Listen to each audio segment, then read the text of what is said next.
Today's show, we are joined by an old friend of the program and still a new friend of the program, I guess you could say, Matt Weyrich from the Baltimore Sun. He covers the Orioles now up in Baltimore, a much better baseball team at this point in time. But still, Matt broke some news discussing MASN, and I think Nationals fans will want to hear this.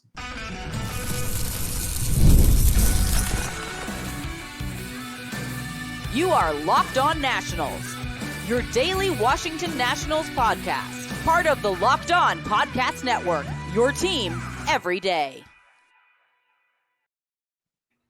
And thank you all for making Locked On Nationals your first listen every single day, as we are free and available wherever you get your podcasts. And of course, I am your host, Ryan Clary. You can catch me over on Twitter at RyanClary11 and as well as the show page at LO_Nationals. For all your latest Nationals news and notes, make sure to check us out over on Twitter. And while you're at it, search up Locked On Nationals wherever you get your podcasts. And of course, that's YouTube, Spotify, Apple Podcasts, and more. On today's show, I am joined by Matt Weyrich, who used to cover the Washington Nationals for NBC Sports Washington /Monumental Sports. And we're going to be discussing, can the Nats be the next Orioles and just produce farm prospects out the you-know-what? And they seem to do it every single year when discussing the Baltimore Orioles. He has seen it up close and personal all season long here from game 1 through 162 and into the postseason. Also, Matt broke some news about MASN. And again, this is some pretty big news potentially for the Washington Nationals and potentially could maybe lead to them jumping ship from MASN. But before we get into it, Matt, how are you, man? I'm doing well, man. Great to be back on the show. Missed our chats. This is good. I know. I missed this chats. I mean, Matt used to be basically every kind of week kind of guy. We'd come here, talk about the Nationals, and Matt went up to Baltimore and he was covering the Orioles then. So I tried to get him on. I think actually I was out of town during that Orioles series. So I think I pre-recorded a couple shows for that series, which kind of stunk because obviously the Beltway series is a great one. Everyone looks forward to it. Good games too. Great games, really good games, fun theatrics as well. I mean, the Orioles are a really good team right now. So I'm happy for you, Matt, that you get to cover that team right now because they are in the thick of it and they are having fun. But Matt, you broke some news a few weeks back, and this is something that could potentially lead maybe to a Nationals resolution with MASN. So can you just kind of tee us up and get us up to speed on the latest with MASN? Yeah, so the Orioles hired a new executive vice president and general manager of MASN. This is a new position, something that formerly had just kind of fallen on the Orioles business executives to oversee the network. But now they have shifted Greg Bader, who's a longtime executive with the organization, worked closely with John Angelos in the previous regime, but really has been with the Orioles for 4 decades. Somebody who started, I believe, as an intern and worked his way up. So somebody who's very familiar with that side of this partnership. And now he's going to be overseeing MASN and taking maybe a closer look at the day-to-day operations and how to make this situation work. I think for both teams is the idea. There's obviously lawsuits that have been going back decades now between these two teams over the distribution of profits and the allocation of rights, and Bud Selig's decision to include the Nationals TV rights in this deal. However, I think that David Rubenstein, when he took over as owner, said specifically that he wants to put MASN back in the hands of business people instead of the lawyers. So I think this is one of his first efforts. Katie Griggs is the Orioles president of business operations. She was hired this past summer as David Rubenstein's first major hire. And this is, there were several other moves that she made in the front office as well. This is what I believe her kind of ushering in a new era for the Orioles. So there's a bit of uncertainty there as to what this is going to look like, but the big word that they're pushing is that they're trying to be intentional with everything they do and incorporating more data and things like that. And with the RSN regional sports network landscape shifting rapidly, with many teams losing out on revenue right now because of the Diamond Sports debacle, the Nationals are in a spot where, maybe they're not getting their full profits as far as, maximizing it for their own team. But they are in what I would consider to be a pretty stable situation right now with the Orioles and MASN. So I think that in itself is good news. Yeah, and you know what? Like, I do want to shift this because, like, David Rubenstein with the Orioles, I mean, we all know the Angelos family. I mean, it was not a good ownership group. It was just really a bad system that they had. And David Rubenstein has come in. He seems awesome. I mean, he's here in town with DC. You all know with the Washington Commanders, Josh Harris coming to town. It kind of has that feel to it where, like, he's going to be the savior. He's going to be the guy to spend money here. He's going to be the guy to lead this organization to a much better future than what the Angelos family has done. But with this being said, though, you know this, Matt, like being in the DC market and the Baltimore market as well now, MASN has always been an issue here in town. And the Nationals have always felt as if, and really it's just the blatant truth at this point in time, is that there is a lot of money that has been left on the cutting room floor for the Nationals as far as MASN goes. This is a top 10 market. This is a top 7 market as far as TV revenue goes. And at least that's what it should be. And MASN has just kind of been this thorn in their thigh for the last 2 decades at this point in time. And there really seems to be no end in sight as far as like getting the Nationals back on their own network, have their own TV deal. Is this something that could potentially lead to the Nationals jumping ship from MASN, or is it just way too early to tell at this point in time? My understanding is the Orioles are moving full steam ahead with broadcasting both teams' games. So as of right now, it doesn't look like that's in the near future as far as the two teams parting ways. I don't think that you can ignore that as a possibility. It certainly has appeared to be the Nationals' preference for many years to work out some kind of deal that way. Obviously with the sale and when that happened, I think there was some hope in DC that some sort of deal might be worked out. But now that the sale has gone through and the two, it's basically between the two teams again to figure out. And I think that with them trying to get away from the legal stuff and try to get it back into, business meetings and working out deals, I think that it's kind of a fresh slate. David Rubenstein and Katie Griggs are coming in and trying to work with the Nationals to find a situation, I think, that works for both teams.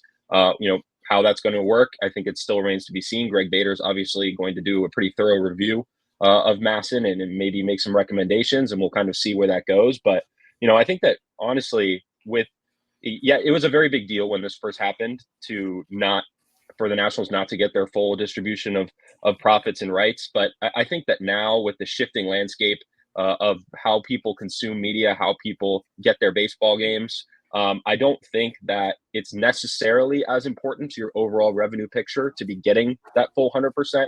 And like I said, with the stability that MASN is kind of bringing right now, I'm not sure that either side would be in a hurry to blow it up, just because it could really mess with the foundation of at least a somewhat steady revenue stream for this TV network, if they can get the legal stuff out of the way and not have to pay for what I'm sure it has been millions and millions of dollars in legal fees.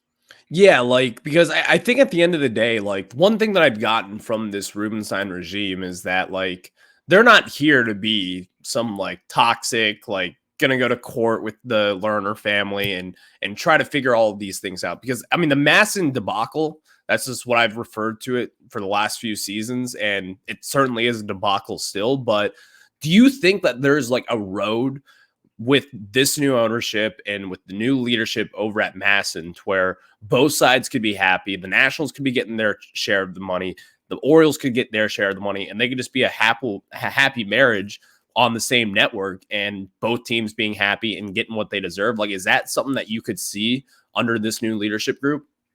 I could certainly see a path to that. How they get there at this point is a bit murky. Everything is still kind of on the table at this point.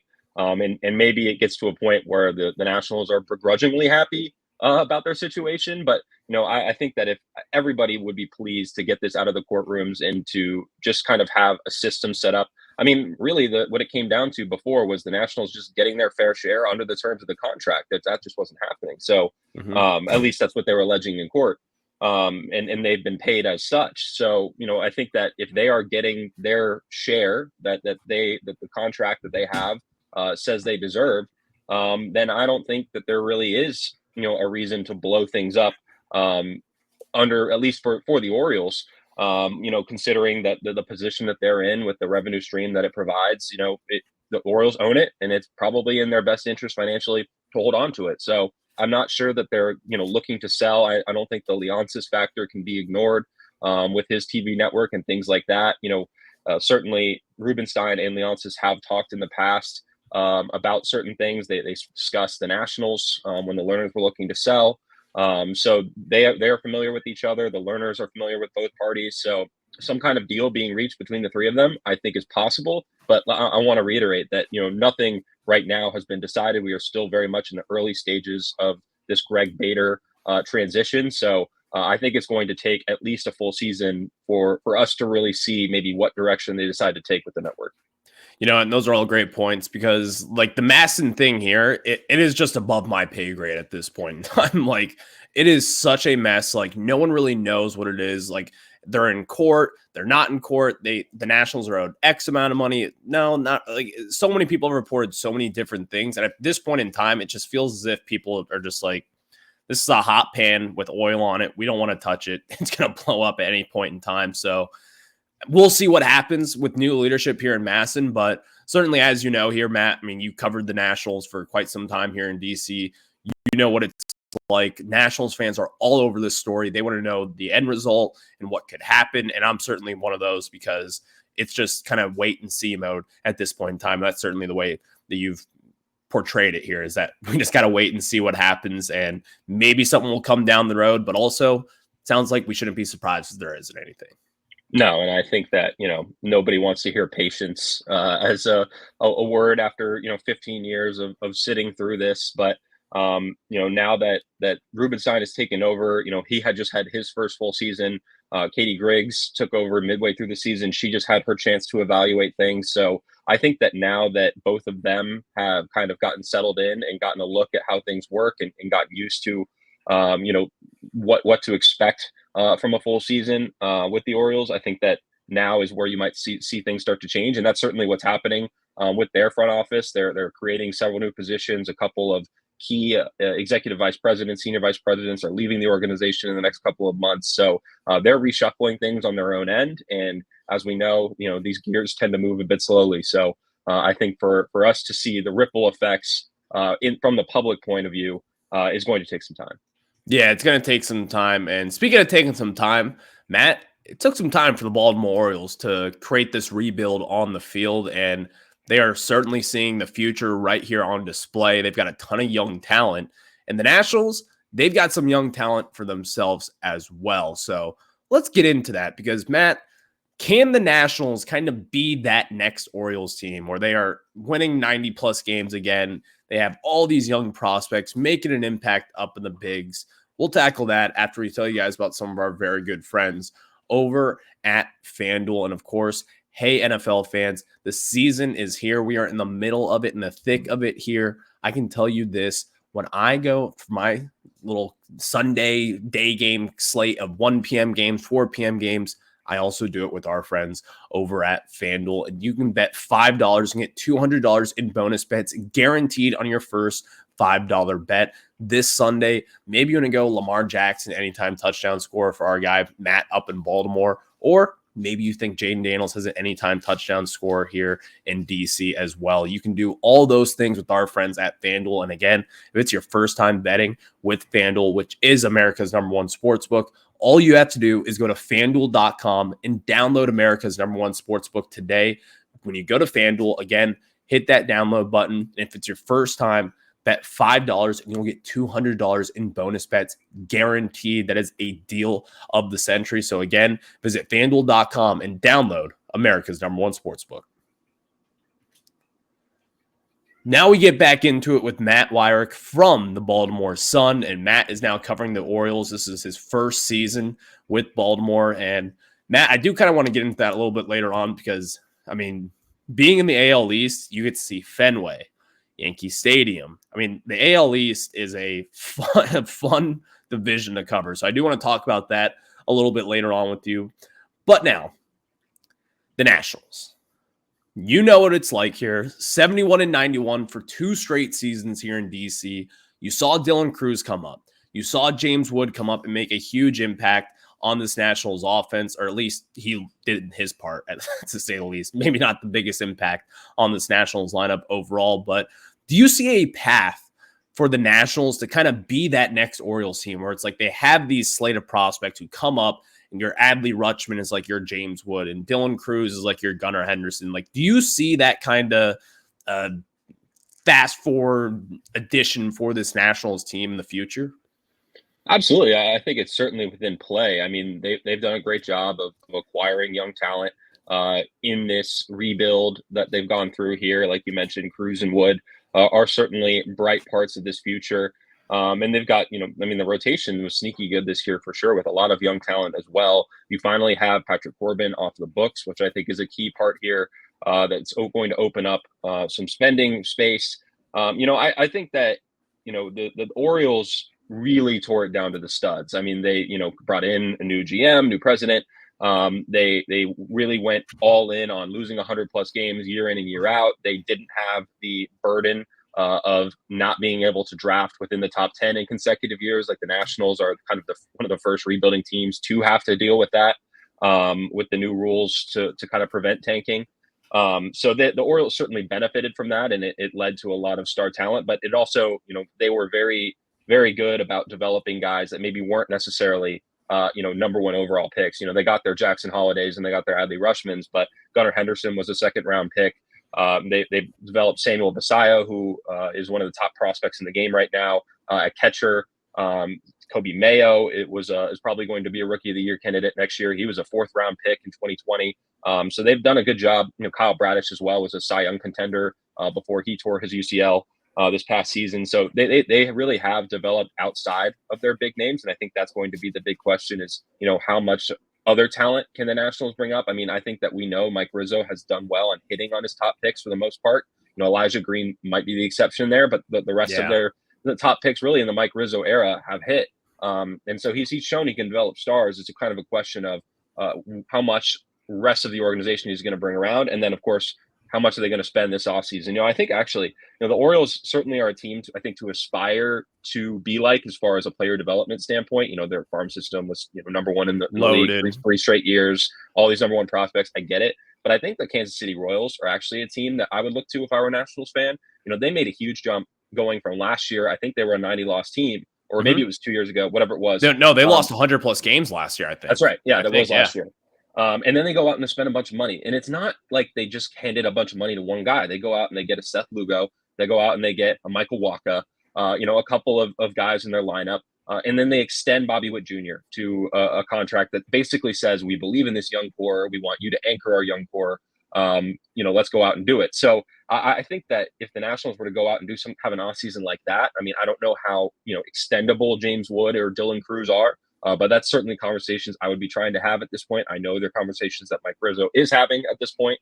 But it's also, can you pad the roster in the right areas? So I think the Royals are a good rubric. I think it's easier now to make the leap maybe than it was a couple of years ago, kind of like the Royals have. I mean, the Diamondbacks did it, the Texas Rangers did it. And, all those teams, they went out and either extended some of their young stars, like the case of Corbin Carroll, or they went out and signed some marquee free agents like the Rangers in Corey Seager. So, they're in a point now where a lot of money has come off the books. They still have the Strasburg contract. I get that. But, they certainly have some financial flexibility that they could wield this offseason. And it's been my prediction, a little hot take for you, that the Nationals and the Orioles are two of the biggest spenders in baseball this offseason. I think there is a real situation. I mean, obviously Soto is going to make whatever team signs him one of the biggest spenders, but I certainly think that the Orioles and Nationals could be very aggressive, and I think they actually have a deep enough pocketbook this offseason to do it. I mean, to hear that would be awesome. I mean, if the Nationals do go out there and surprise us, I mean, that would be a pleasant surprise for me. I'm at this point now and Matt, I mean, you grew up in the DC area, I do believe. You followed the Nationals for, I believe, longer than what you have covered them. You're a big baseball fan. Whole life. Yeah. Exactly. Your whole life. Like, I think that this could kind of be like, this is the offseason where it makes sense to go and get your Jason Worth, like right before this all blossoms into a nice little fruit tree that we have here in DC. I mean, James Wood, he showed the part. Dylan Cruz, I think he will be the part. I still think he's a can't miss prospect. Like, I know some people are weirdly discouraged. They're like, well, he didn't really hit in the minor leagues. And yeah, that part is true. Like, he didn't put up huge numbers the way that Jackson Holiday has, but like, this guy will be an all-star someday, potentially an MVP candidate. You've got your James Wood. They need help in multiple different areas, starting pitching. You need a first baseman in the future. Pete Alonso, Christian Walker is someone we've been talking about a lot here in DC. So the Nationals, if they could spend, I mean, as you said, like, it doesn't have to be just that one splash guy. It could be going out and getting a Seth Lugo like the Kansas City Royals did, or go out there and sign a Michael Wacha, whatever it is. The Nationals, they just need help, and they do have a lot of young pieces, so it would be nice to see them kind of go out there and be aggressive yet again, make that splash line, but also have a couple decent signings. But one thing I do want to get to real quick with you, Matt, because you've covered the trade. You were covering the team when Juan Soto was traded from the Nationals to the Padres. You got back Mackenzie Gore, CJ Abrams, James Wood, that whole package here in DC. But CJ Abrams from afar, like, he is the one guy that I would look at and be like, you could extend this guy.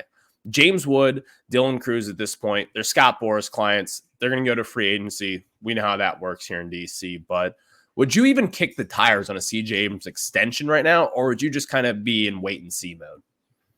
I absolutely would be. And I think that, you're still going to have to pony up some cash for a guy like that. And I think that some fans might be discouraged by the Keibert Ruiz extension and how that maybe hasn't aged super well, but they're not paying him a whole lot. Like, I think it's a pretty team friendly extension anyway. So these are the kinds of deals that I think set up an organization to contend for a long time. I mean, I know a lot of people point at the Braves as a good example of that, and getting Acuna and Ozzie Albies locked up early to kind of set their foundation for what's going on, over a half decade of success now.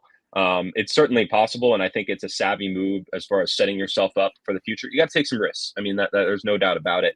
But I get that James Wood and Dylan Cruz are Scott Boras clients, and there's a mold. I'm not going to deny it. But so was Steven Strasburg, and Steven Strasburg signed two extensions to stay in DC. One was, of course, very much market value and didn't work out. But the first extension was one of the biggest moves the Nationals made to win the 2019 World Series. He would not have been there if not for that extension. So it was a huge move to be able to get him. And I think it's certainly something that you still kick the tires on all three of them. You kick the tires on a DJ Hers, maybe, like someone like that who maybe you can buy out a year or two of free agency if you really feel good about their chances. So I think it's something that is involves a lot of foresight, a little bit of guessing / calculated risk taking. But certainly it's something that, I think Abrams is a spectacular player. I know that his season ended on a weird note. But at the same time, we saw in the first half the kind of player that CJ Abrams can be. And, I, for one, would not bet against a player that young and that talented to not, turn into the player that I think it is very clear that he can be.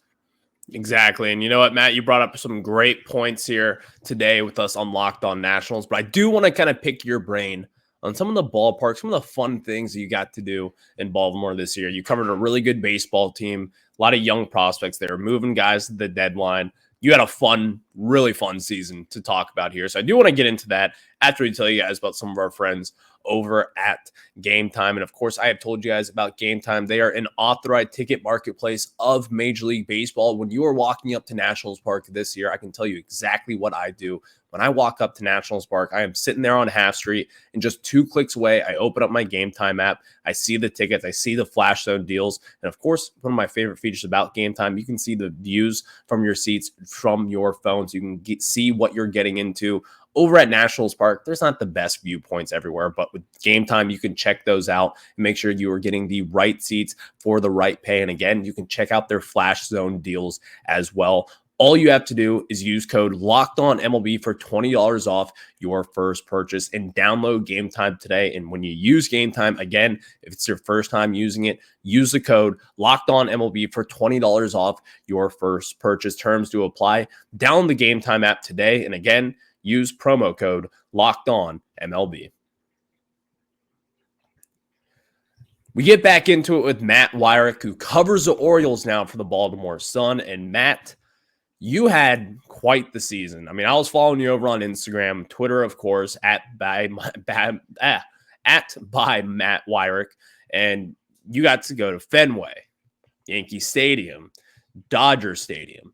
What was it like just kind of being on the road, getting to feel these atmospheres? I don't know what ballparks you have been to previously, but like going to Yankee Stadium in big game scenarios as well, Fenway Park, Dodger Stadium. You were there for Shohei Ohtani bobblehead night. And I mean, what were some of the highlights from the first year on the Baltimore beat?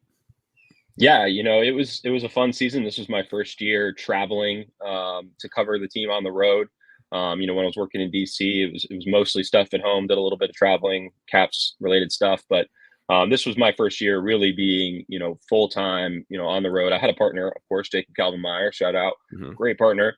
And we would split up the road series, but yeah, I got to go to some great ballparks this year. Like you mentioned, Dodger Stadium was definitely up there. I think it doesn't get put in maybe the same conversation as like the cathedrals of baseball like Wrigley and Fenway, but I think it certainly qualifies. It's one of the oldest parks in baseball, and it's got fantastic views. I mean, you can't complain about the weather for sure. Yeah. And the product is good too. So got to see some Ohtani homers and the crowds. I mean, the crowds are insane. Like you said, I was there for Ohtani bobblehead night, which is one of the craziest atmospheres I've seen in a regular season baseball game ever.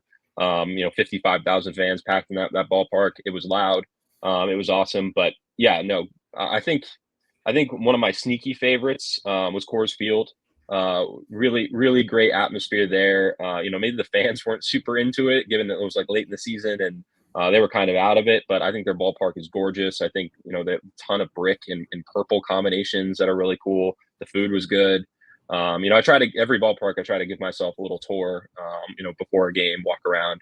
And that was one of the ones I think I enjoyed the most. I also just love the mountains in general, so that's kind of my vibe. But I think now I'm up to 12 ballparks total, so about a third of the way there. Hopefully next year I can put another big dent into that total and get to 30 for 30. Fortunately, we'll never visit Oakland's Coliseum and perhaps not Tropicana Field. I didn't get down there this year.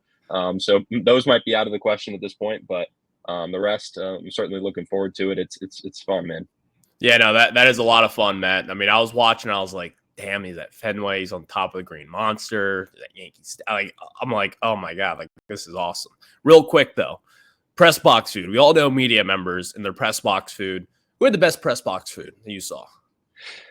It's got to be Yankee Stadium, man. They have got this spread. They've got literally like you have a different meal every night. I think I had swordfish the last game I was there. Oh my God. Crazy.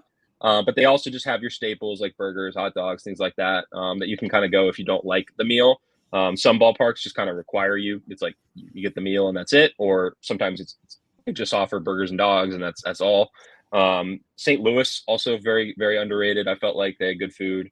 Their ballpark also just gorgeous. Definitely recommend.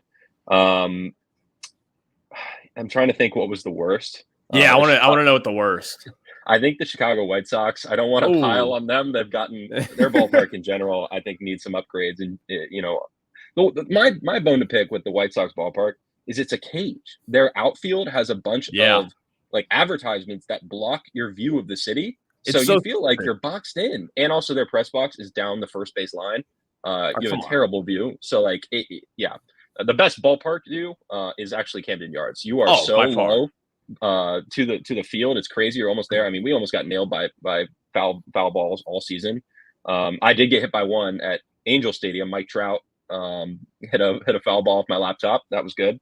Did it break your laptop? It did not break it. I know that's happened to some media members before. I was able to get a hand in there, did jam my thumb on the ball. That was good. Yeah. But I think I had 3 solid chances this year to catch foul balls, and I went 0 for 3. So next year, we're putting in the work this offseason. We are going to be coming back ready and prepared to improve on those numbers. There we go. And Matt, you got hit in the thumb early on this season. I went to a Nationals game. I don't know if you saw this over on Twitter, but I was there for the Cardinals series, Nats Park. I was sitting in left field for probably James Woods' third series, the National, and they were playing the Cardinals. And Wilson Contreras, I was there with my 2 buddies, and we were talking about that before the game started. We're like, we've never been close to a home run ball. Lo and behold, later on that game, around the 6th inning, it was hot. It was 95, 100 degrees out. We were sitting there baking in the sun. I got the worst sunburn ever from that game. Wilson Contreras, 110 mile per hour, screaming line drive, just coming right at me. I froze. And then all of a sudden I went into self-protection mode because it was not coming from my feet. It wasn't coming from my face. It was coming right there in the middle, right in the jewels. And I was like, you know what? I've got a future here. I'm going to turn my back Luckily, my buddy put his thumb out and he just took it right off the palm. He was a Cardinals fan, and his hand literally saved me from just getting drilled by a Wilson Contreras home run. 110-mile-per-hour line drive off the bat. I mean, it was crushed, and it got there in no time. So, I mean, it was wild. Those moments really test you. You know, you think back to like when you were a shortstop in like 8th grade or whatever, playing little league, and you thought you had all the instincts. Like, no, this is 10 years later. This is where you're really being tested. Yeah. So no, I can't hate. I went 0 for 3, so I don't blame you for turning away. But glad your buddy was able to get a hand in there. Yeah, he got a hand in there, and then he got the ball, which I wish I got the ball, but whatever. It sounds like he deserved it. I mean, if he was going for it.